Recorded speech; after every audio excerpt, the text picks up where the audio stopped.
She texted, BTW, I'm moving on with Jake, my boss. I replied, congrats. When Jake's wife showed up at their office with security and divorce papers, moving on became a solo journey to unemployment for both of them. I, 31 male, am watching the most spectacular professional and personal implosion happen in real time, and all I did was forward one screenshot to the right person. 3 weeks ago, my girlfriend Veronica, 29F, of 4 years, sent me a text while I was at work. Not a call, not a face-to-face conversation, a text.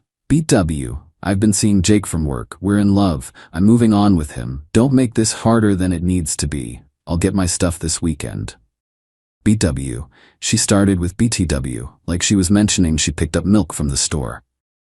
Jake Brennan is her boss at the marketing firm where she works. He's 38, married with 2 kids, and constantly posting family photos on LinkedIn, talking about work-life balance and family values.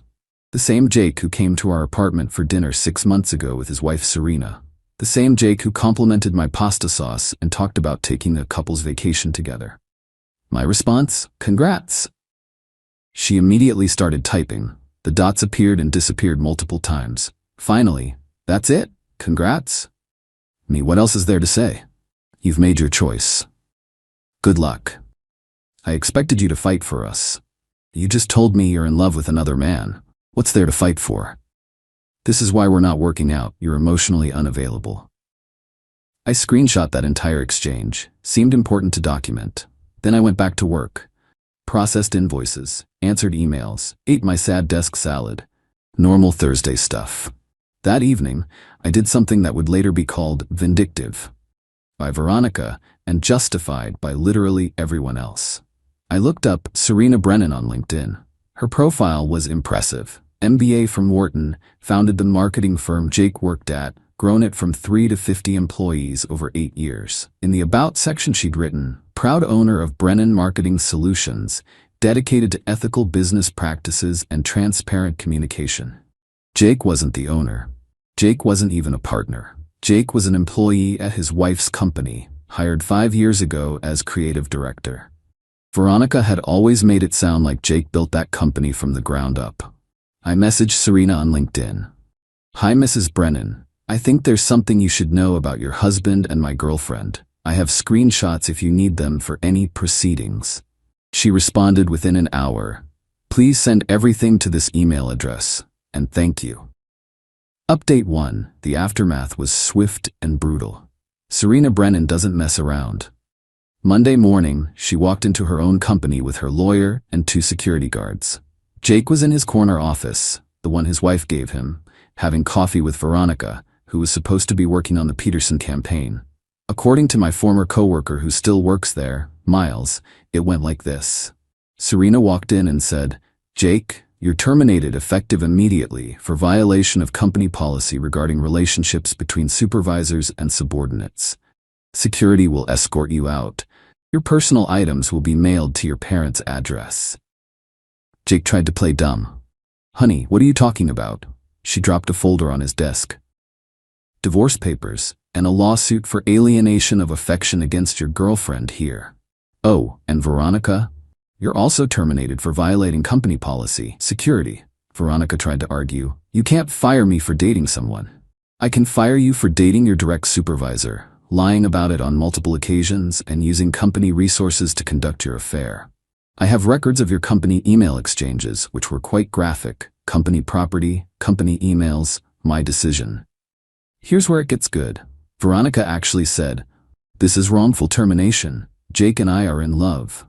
Serena laughed. Actually laughed. Love? He told me last month he wanted to try for another baby. Was that before or after he was declaring his love to you? Security escorted them both out. Separately. Jake tried to take his laptop. Security stopped him. Company property, sir. I have personal files on there. Should have thought of that before using company property for personal affairs. Veronica called me crying that afternoon. How could you do this to me? Do what? Tell the truth. You ruined my life. I lost my job. You ruined your own life. I just informed the interested parties. Jake's wife is suing me. She's crazy. She's protecting her assets. The company is hers. The house is hers. Most of the money is hers. Jake was basically a glorified employee with a fancy title. You knew that? I Googled it. Public information. You should have done your homework before destroying our relationship. She hung up on me. Jake tried calling me too, left a voicemail. You vindictive piece of garbage. You destroyed 2 careers over petty jealousy. I hope you're happy. I texted back, I am actually. Thanks for asking. Update 2. The entitlement escalated to absurd levels. Veronica showed up at my apartment with her mother, Diane. They wanted to talk like adults. I let them in because I was curious where this would go. Diane started, you need to call that woman and tell her you lied. I didn't lie. I sent her screenshots of Veronica's own words. You took them out of context. The context was BTW, I'm seeing Jake, we're in love. What context am I missing? Veronica was fake crying, the kind where she checks if you're watching. I'm being sued for $200,000. That's insane. Alienation of affection is a real thing in this state. Maybe Google the laws before sleeping with married men. Diane pulled out the guilt card. How can you do this to someone you claim to love? She literally told me she was in love with another man via text message. The relationship was over. I just made sure the man's wife knew about it. You should have kept quiet like a real man. Diane actually said this. A real man? Your daughter cheated on me with her married boss and I'm supposed to protect her from consequences? Veronica stopped fake crying. It wasn't cheating. I told you about it. After it was already happening. That's still cheating. Then came the kicker. Veronica said, Jake is staying with me now. His wife kicked him out. We need money for a lawyer. You owe me for half the furniture. The audacity. The furniture I paid for? The furniture in the apartment only I'm on the lease for? We live together. It's communal property. We're not married. It's my property. I have receipts. Diane tried another approach. You're ruining Jake's relationship with his children. Jake ruined that himself when he cheated on their mother with a subordinate at their mother's company. They left when I started recording the conversation on my phone, but not before Veronica said, this isn't over. Jake knows people. So does Serena. Way more important people, considering she actually owns things. The next day, someone keyed my car, deep scratch down the entire driver's side, filed a police report, but without proof, nothing happened. I knew it was either Veronica or Jake. The security camera at my building conveniently didn't cover that spot. Then the real entitlement showed. Jake and Veronica started a GoFundMe. Help us fight against corporate oppression and a vindictive ex. They actually wrote that Serena was abusing her power as a CEO to punish them for finding love. They raised $127 before it was taken down for violating terms of service. Miles kept me updated on the industry gossip. Turns out, Jake had been promising Veronica a promotion and raise that he had no authority to give. He'd been telling her he was getting divorced soon for the past 6 months. He'd also been involved with at least 2 other employees over the years, which came out during Serena's investigation. Veronica texted me, Jake's wife is taking everything. The house, the cars, the savings. She's being unreasonable. Me, it's all legally hers. He just had access to it. We're gonna be homeless. You both have degrees and experience. Get jobs. No one will hire us. Serena is blackballing us. Me. Or maybe nobody wants to hire people who got fired for having an affair that destroyed a company's leadership structure?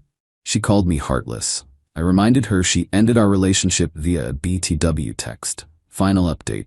The complete collapse was almost poetic. Serena's lawyer contacted me. She wanted to thank me personally and asked if I'd be willing to provide a deposition about Jake and Veronica's behavior during the time I knew them. I agreed. Why not? It was all true. During the deposition, I learned some interesting facts. Jake had been embezzling small amounts from the company, using the company card for his dates with Veronica. Veronica had been logging hours she didn't work. Approved by Jake, they'd been using the company's client database to try to start their own competing firm. Serena wasn't just divorcing Jake and suing Veronica. She was pressing criminal charges for embezzlement and theft of trade secrets. Veronica called me panicking. You have to help us. Tell them we didn't steal anything. I don't know what you did or didn't steal. That's between you and the investigators. Jake might go to jail. Then he probably shouldn't have embezzled money from his wife's company. It was only like $15,000. Only? That's a felony. She hung up and blocked my number. Then unblocked me an hour later to send a long text about how this was all my fault for being petty and vindictive. Jake, meanwhile, tried a different approach. He showed up at my work. Security stopped him at the front desk. I'd warned them he might come by. He was escorted out while yelling that I'd destroyed his family. His wife destroyed his family when she found out he was a serial cheater and thief, but sure, blame me. The legal proceedings are ongoing, but from what I hear through Miles, it's not looking good for them. Jake's parents mortgaged their house to pay for his lawyer. Veronica's mother is representing her. She's a real estate lawyer, not a criminal defense attorney, but they can't afford anyone else. Last week, I saw on social media that Veronica is working at a call center now. Her LinkedIn still says, marketing professional at Brennan Marketing Solutions, but that's a lie. Jake deleted all his social media after someone created a website called JakeBrennanIsaCheater.com with all the public court documents. Wasn't me, but whoever did it. Respect. The best part? Serena's company is thriving. She promoted from within, brought in new talent, and landed 3 major clients who specifically said they were impressed by her handling of the situation. She sent me a thank you card with a Starbucks gift card inside. The note said, "Thank you for having the courage to tell the truth. My children and I are better off knowing who Jake really was." Veronica's last text to me before I blocked her was, "I hope you're happy. You got your revenge." Here's the thing. It wasn't revenge. I just told the truth to someone who deserved to know it. Everything that happened after that was consequences for their own actions. They embezzled money. They violated company policy. They destroyed a family. They tried to steal clients. All I did was send one LinkedIn message with some screenshots. My life? It's actually pretty good. I'm still in my apartment. Lease is solely in my name, thankfully. I got a promotion at work. Started dating someone new. Someone who would never start a breakup text with BTW. Someone who actually communicates like an adult. Do I feel bad for Veronica and Jake? No. They made choice after choice after choice, each one more entitled and destructive than the last. They thought they were untouchable because Jake was the boss. Turns out, he was just an employee screwing the actual boss over in every possible way. Some lessons learned. 1. Always know who actually owns the company. 2. Document everything. 3. The truth has a way of coming out. 4. BTW is never an appropriate way to start a breakup text. 5. If you're going to have an affair with your married boss, maybe check if his wife owns the company first. To anyone thinking I went too far, I sent one message with screenshots of what Veronica herself said. Everything else was Jake and Veronica's own choices coming back to haunt them. Play stupid games, win stupid prizes. Or in their case, play stupid games, win potential jail time and definite bankruptcy.